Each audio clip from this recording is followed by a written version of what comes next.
जय स्वामीनारायण विद्यार्थी मित्रों, आज हम कक्षा 8 के अंदर हिंदी में माँ कह एक कहानी, जिसकी रचना मैथिली शरण गुप्त ने की है। वो एक राष्ट्र कवि है। उनका जन्म 1886 के अंदर चिरगांव जिला झांसी उत्तर प्रदेश में हुआ था।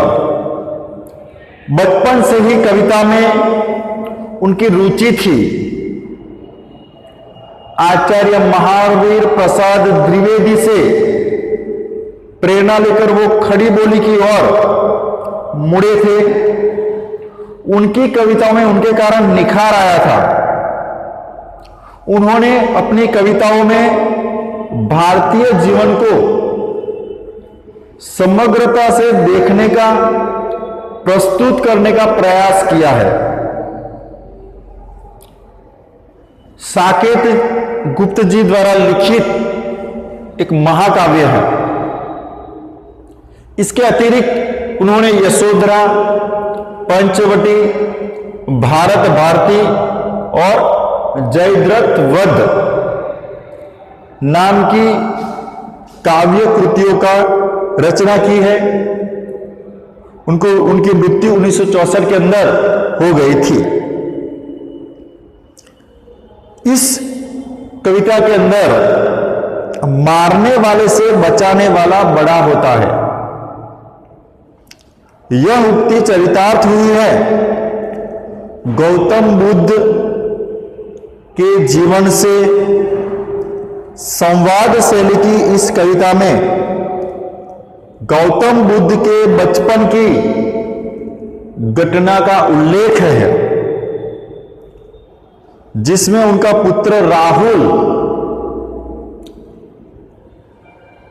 मां यशोधरा से राजकुमार सिद्धार्थ की उसी कहानी को दोहराने का आग्रह करता है, जिससे उपयुक्त उक्ति परिभाषित हुई है। यशोधरा और राहुल जो है गौतम बुद्ध का पुत्र है, और वह उनकी माता से, उनकी मम्मी से अपने पिता की, गौतम बुद्ध की जो पहले घटित हुई स्टोरी है, बात है, वो पूछता है। और इसीलिए उसका शीर्षक रखा गया है मां कह एक कहानी। तो मां कह एक कहानी, बेटा समझ लिया क्या तूने मुझको अपनी नानी, यानी नानी जो होती है वो कहानियां सुनाती है।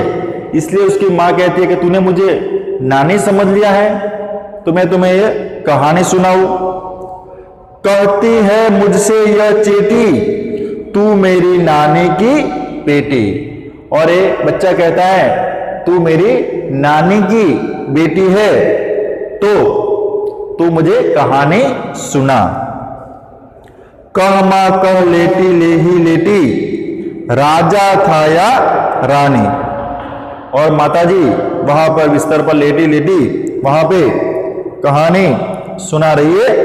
राजा था या रानी, मां कह रही है कहानी। तू है हठी मानधन मेरे बच्चे, तू बहुत बड़ा जिद्दी है, हठी है। सुन उपवन में बड़े सवेरे, उपवन यानी बगीचे के अंदर सुबह की बात बताई गई है। तात भ्रमण करते थे तेरे, तात यानी तुम्हारे पिताश्री उपवन बगीचे में भ्रमण करते थे। जहां सुरभि मनमानी, वहां पे चारों तरफ सुरभि सुगंध चारों तरफ फैली हुई थी। जहां सुरभि मनमानी, हाँ मां यही कहानी। और मां कहते यही एक कहानी है। वर्ण वर्ण के फूल खिले थे, अच्छे अच्छे जात के कई कई फूल खिले थे। जलमल कर हिम बिंदु झीले थे, और उसके ऊपर सुबह के अंदर हिम के गिरने से छोटे छोटे बूंद उसके ऊपर झूम रहे थे। हल्के झोंके हिले मिले थे, हल्का सा जोको आता था और उसको हिल मिल जाता था। लहराता था पानी, और इसके कारण थोड़ा थोड़ा पानी लहराता रहा था। लहराता था पानी, हाँ हाँ यही कहानी, और यही कहानी है मैं तुम्हें जो सुना रही हूं। गाते थे खग कल कल स्वर से, सहसा एक हंस ऊपर से। उस समय चारों तरफ यह सुंदर खुशनुमा वातावरण था। उसी समय आकाश के ऊपर से अचानक एक हंस उस उपवन में गिरता है। विदा होकर खग सर से हुई पक्ष की हानि, और वो घायल पक्षी का जो पंख है वो पंख घायल हो गए थे। हुई पक्ष की हानि, हाँ उसके पंख के ऊपर उसको हानि पहुंची थी। करुणा भरी कहानी, और ये कहानी जो मैं बता रही हूं वो बहुत ही करुणा भरी कहानी है।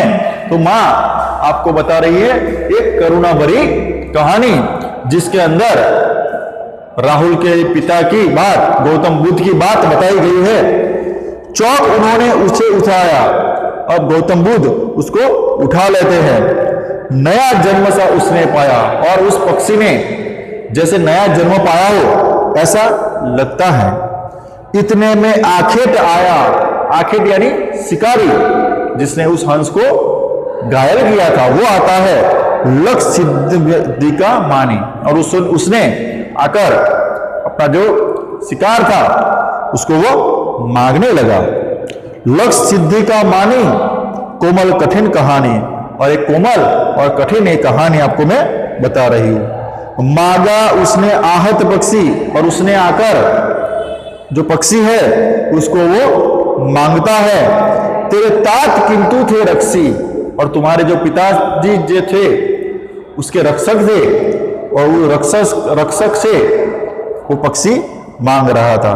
तब उसने जो था खग बक्सी हट करने की ठानी, और उस समय खग बक्सी जो था वो शिकारी था, वो शिकारी ने अपनी हठ लेकर वो बैठ जाता है कि मैं अपना शिकार लेकर ही जाऊंगा।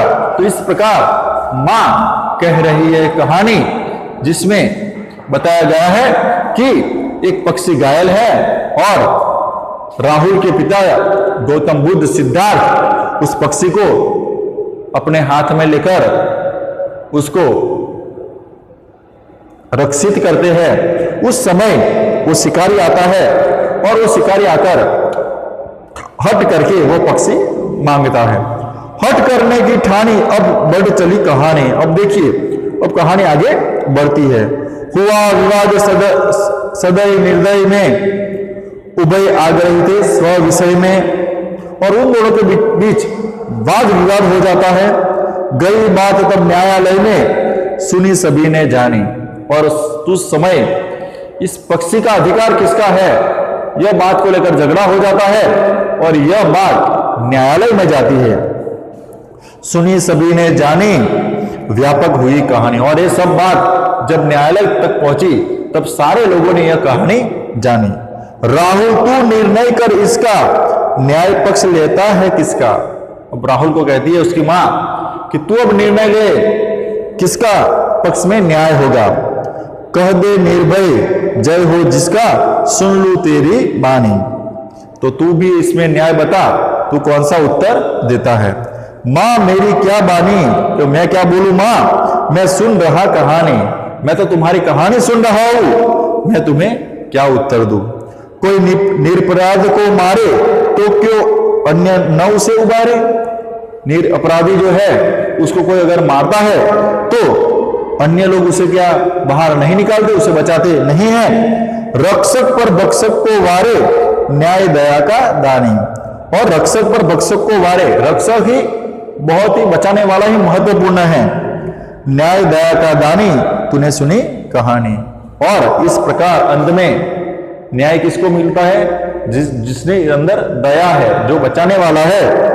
इस प्रकार एक काव्य यहाँ पूरा होता है, और यहाँ पे बताया गया है कि मारने वाले से बचाने वाला बड़ा होता है। इसी के साथ हमारा काव्य पूरा होता है।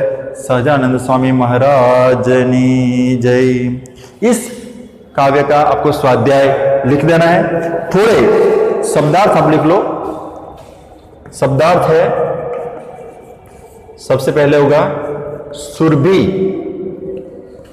सुगंध,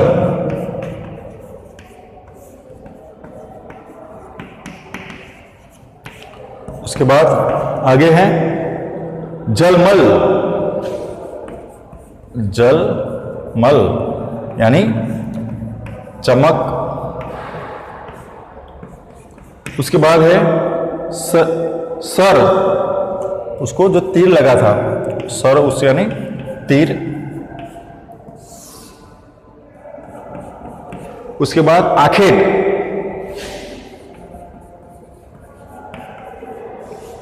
आखेट यानी शिकारी। तो हम आज यहां तक रखते हैं। इसका स्वाध्याय आपको अपनी नोटबुक में लिख देना है। सहजानंद